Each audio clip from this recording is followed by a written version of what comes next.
the 80% of people couldn't cover $1,000 emergency without going into debt. And I'm not talking about, oh no, I dropped my phone in the toilet. I mean, an actual life emergency.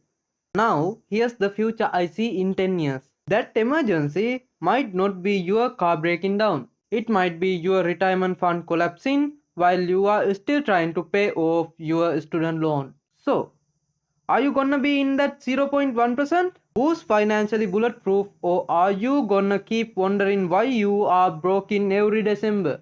Your choice, I made mine. A few years ago, I decided to treat my finance like a lab experiment. The problem is, my bank account looked like a crime scene. Seriously? I half expected Netflix to make a documentary about it. So I tested the mentorship style system on myself. Every dollar tracked daily, every investment reviewed weekly. End result, in 1 year, my net worth grew faster than my hairline disappeared. That's what most people get wrong about personal finance. Number one, they treat budgeting like a prison sentence. Number two, they think investing is for rich people in Sweden. Number three, they have no clue what their money is doing. Kind of like sending your dog outside and hoping it comes back with groceries. Okay, let's fix that. Budgeting. Budgeting is choice, not punishment. You are telling your money where to go instead of wondering where it went. And number two, investing. Investing is the entry ticket to the top 0.1%. You start small, you start ugly, just start. Tracking money. Tracking money is the slap in the face you didn't know you needed. $300 a month in small purchases? That's your emergency fund, so your first investment. And if you are thinking, but I don't have extra money to invest, buddy, your coffee habit disagrees. Hold up, 10 billion? This most people see it as something to spend.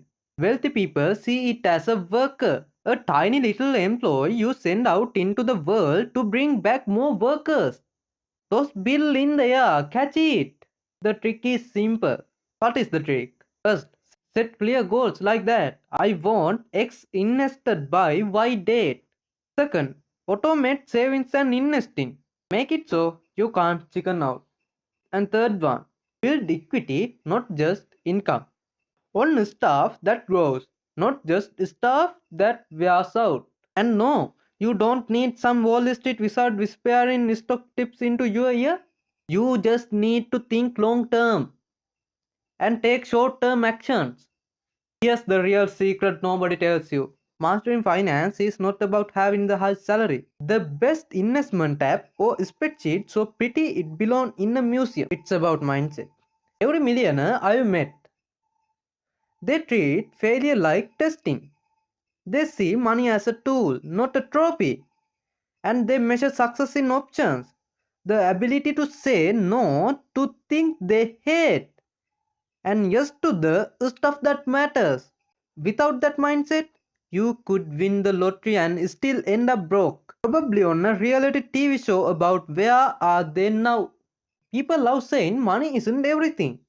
True. But it's the only thing humans have been tracking for thousands of years. Pharaohs had pyramids. Billionaires have yachts. And you have an Amazon cart full of save for late items. You can reject the game, or you can learn the rule and play to win. Your call. So, ready to join that 0.1%? Drop your biggest money challenge in the comments. And then check out my videos on 5 simple steps to build wealth from scratch. Because financial mystery isn't luck, it's a choice. And I'd rather you choose it before your bank account ends up in a Netflix true crime doc. And see you next video.